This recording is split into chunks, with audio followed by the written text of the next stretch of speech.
السلام علیکم ورحمۃ اللہ وبرکاتہ۔ دوستو، آپ سن رہے ہیں راشد رضا وائز، ذبح ہو کر زندہ ہو جانے والے پرندے، باب نمبر 12۔ حضرت ابراہیم خلیل اللہ علیہ السلام نے ایک مرتبہ خداوند قدوس کے دربار میں یہ عرض کیا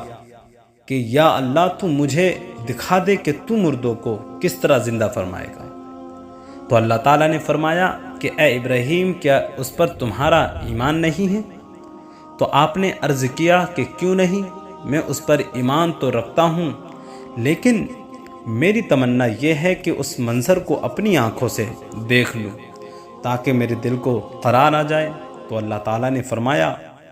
کہ تم 4 پرندوں کو پالو اور ان کو خوب کھلایا پلا کر اچھی طرح ہلا لو، اور پھر تم انہیں ذبح کر کے اور ان کا قیمہ بنا کر اپنے گرد و نواح کے چند پہاڑوں پر تھوڑا تھوڑا گوشت رکھ دو۔ پھر ان پرندوں کو پکارو تو وہ پرندے زندہ ہو کر دوڑتے ہوئے تمہارے پاس آ جائیں گے، اور تم مردوں کے زندہ ہونے کا منظر اپنی آنکھوں سے دیکھ لو گے۔ چنانچہ حضرت ابراہیم علیہ السلام نے ایک مرغ، ایک کبوتر اور ایک گدھ اور ایک مور، ان 4 پرندوں کو پالا اور ایک مدت تک ان 4 پرندوں کو کھلا پلا کر خوب ہلا ملا لیا۔ پھر ان 4 پرندوں کو ذبح کر کے ان کے سروں کو اپنے پاس رکھ لیا، اور ان 4 کا قیمہ بنا کر تھوڑا تھوڑا گوشت اطراف و جانب کے پہاڑوں پر رکھ دیا، اور دور سے کھڑے ہو کر ان پرندوں کا نام لے کر پکارا کہ یا ایھا مرغ، یا ایھا الحمامہ، اے کبوتر، یا ایھا النسر، اے گدھ، یا ایھا الطاؤس، اے مور۔ آپ کی پکار پر ایک دم پہاڑوں سے گوشت کا قیمہ اڑنا شروع ہو گیا، اور ہر پرندے کا گوشت پوست ہڈی پر الگ الگ ہو کر 4 پرند تیار ہو گئے، اور وہ 4 پرند بلا سروں کے دوڑتے ہوئے حضرت ابراہیم علیہ السلام کے پاس آ گئے،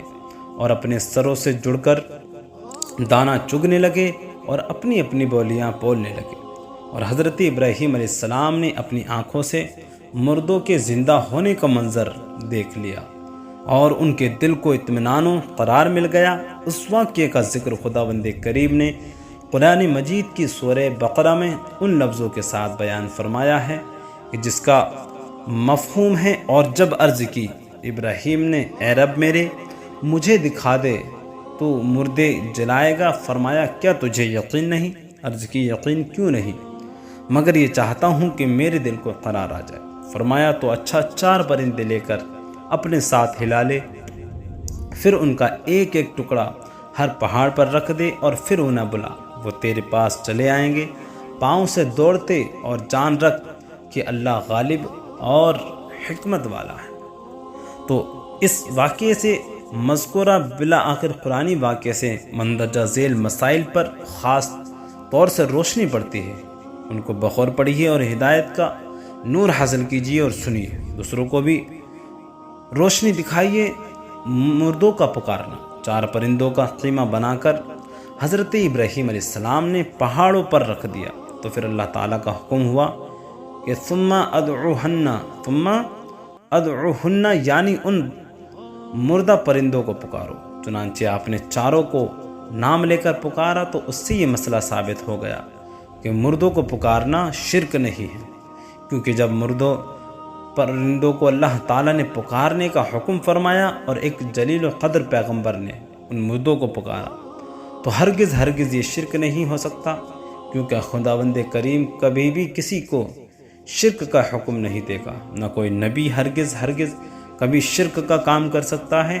تو جب مرے ہوئے پرندوں کو پکارنا شرک نہیں، تو وفات پائے ہوئے خدا کے ولیوں اور شہیدوں کا پکارنا کیوں شرک ہو سکتا ہے؟ جو لوگ ولیوں اور شہیدوں کی پکارنے کو شرک کہتے ہیں، اور یا غوث کا نعرہ لگانے والوں کو مشرک کہتے ہیں، انہیں تھوڑی دیر سر جھکا کر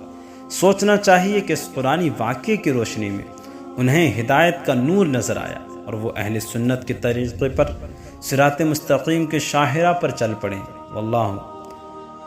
حضرت ابراہیم نے جن 4 پرندوں کو ذبح کیا ان میں سے ہر پرندہ ایک بری خصلت میں مشہور ہے۔ مثلا مور کو اپنی شکل و صورت کی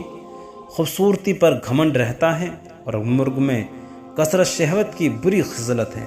اور گدھ میں حرص اور لالچ کی بری عادت ہے، اور کبوتر کو اپنی بلند پروازی اور اونچی اڑان پر غرور ہوتا ہے۔ تو ان 4 پرندوں کے ذبح کرنے سے ان 4 خصلتوں کو